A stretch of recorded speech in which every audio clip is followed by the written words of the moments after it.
আম্মা যারা জিজ্ঞাসা করতো, ও নবী কেন কান্না করেন? পয়গম্বর চোখের পানি ফেলায়া ডাক দিয়া বলে, তোরা জানো না ওরে আয়েশা, তুমি আমার সুখের দিনের বিবি। অন্য অন্য স্ত্রীদেরকে ডাক দিয়া বলতেন, তোমরা আমার সুখের দিনের বিবি। আর ওই খাদিজা আমার দুঃখের দিনের বিবি।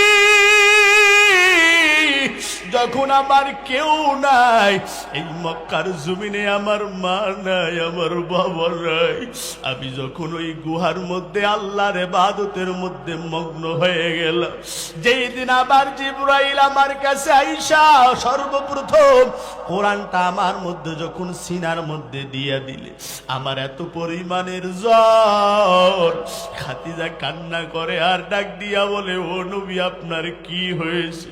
ওই খাদিজারে ডাক দিয়া বললাম, রে খাদিজা, আমার আল্লাহ আমারে নবী বানাইয়া দিয়েছে। ওরে খাদিজা, এই দুনিয়াতে আমার কেউ নাই, আমার মা নাই, আমার বাবা নাই, আমি এখনকার ইসলামের সর্বপ্রথম দাওয়াত দিব কার কাছে আমি যাব?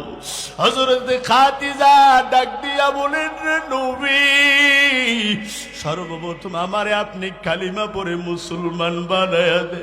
ওরে আয়েশা, আমি দেখছি মাঝে মধ্যে আমার খাদিজা আমার জন্য নাস্তা নিয়ে আসতো, আমি দেখতাম ওই গুহার মধ্যে ঢুকতে পারতো না, যাইতে পারতো না, মাঝে মধ্যে পাথরের উপর উঠতো, আবার নিচে পড়ে যাইতো, আবার উঠতো, আবার পড়ে যাইতো। ওই খাদিজার কি ছিল না? টাকার কম না, বাড়ি আছে, গাড়ি আছে, সব। তারপরও আমি নবীর জন্য খাদিজা বড় পাগল, ইসলামের জন্য তার যত সম্পদ সব সম্পদ গুলো দান করে দিছে। ডাক দিয়া বলে, ও নবী আমার, আপনি কি খাদিজার জন্য কান্না করেন? বলেন না। ওরে নবী আমার, আপনি কি বাবার জন্য কান্না করেন? বলে না। আপনি কি কান্না করেন আপনার মায়ের জন্য? বলেন না, না আমি কারো জন্য কান্না করি না। পয়গম্বর কান্না করেন কেন? ডাক দিয়া বলে, আমি আমার গুনাহগার উম্মতের জন্য কান্না করি। আবার ওই গুনাহগার উম্মত গুলোর কি হবে? আমার গুনাহগার উম্মত গুলো কই যাবে? আমার গুনাহগার উম্মতের কিয়ামতের ময়দানে কি অবস্থা হবে? ডাক দিয়া বলেন, রে পয়গম্বর, কিয়ামতের ময়দানটা কেমন হবে বলো? ভয়ঙ্কর ময়দান। সবাই উলঙ্গ অবস্থায় হাসরের দিকে দৌড়াইতে থাকবে। বলে নবী আমার, দুনিয়াতে মানুষ উলঙ্গ হইলেই মানুষ মানুষের দিকে তাকায়, ওই দিন কেউ কারো দিকে তাকাবে না। বলে না, না, সবাই দৌড়াইতে থাকবে। ও পয়গম্বর উলঙ্গ অবস্থায় দৌড়ায় দৌড়ায় দৌড়ায় কিয়ামত ময়দানে উঠবে। বলে হা ও আয়েশা, শুনে নাও, তবে ওই দিন সূর্য মাত্র মানুষের মাথার আধা হাত উপরে আসবে। এইদিকে জাহান্নামের গর্জন, জাহান্নাম ডাক দিয়া বলবে, ওরে আল্লাহ, ওই জাহান্নামী গুলোকে আমার মধ্যে দাও।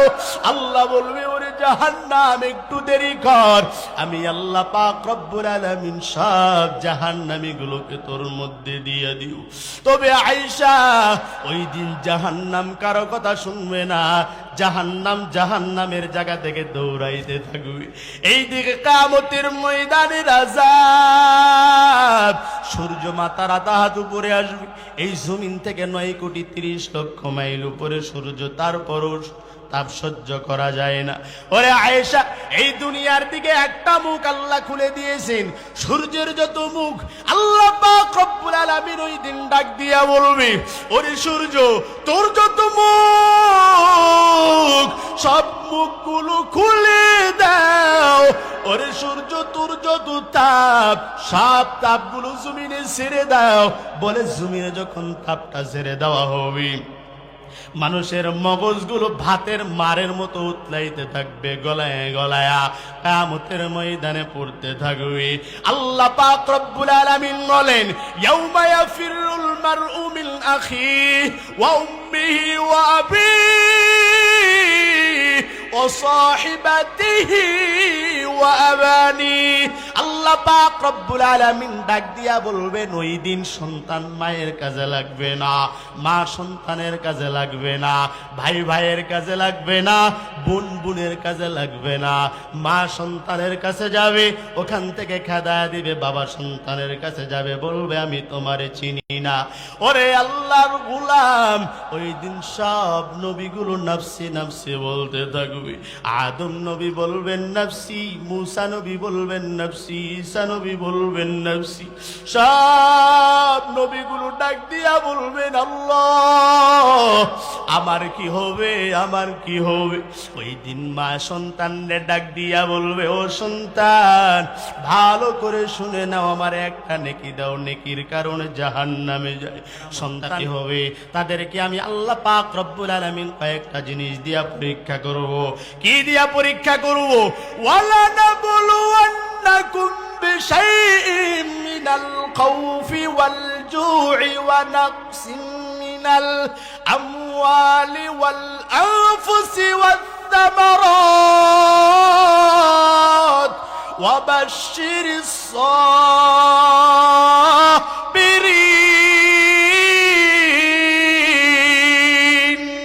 আল্লাহ পাক রব্বুল আলামিন ডাক দিয়া বলেন যারা নামাজ পড়বে, যারা রোজা রাখবি, যারা হজ করবে, যাকাত দিবি, এক কথায় ইসলামের পথে যারা থাকবি, আমি আল্লাহ পাক রব্বুল আলামিন তাদেরকে কয়েকটা জিনিস দ্বারা পরীক্ষা করব। এক নম্বরে ভয়, দুই নম্বরে খোদা, তিন নম্বরে সম্পদ, সন্তানাদি সম্পদের ভয়। ওরে আল্লাহর গোলাম, অনেক কিছু দিয়ে আল্লাহ পাক রব্বুল আলামিন পরীক্ষা করবেন। তবে যদি ধৈর্য ধারণ করতে পারো, আমার আল্লাহ তোমাকে আমাকে বিনা হিসাবে জান্নাত দান করবি।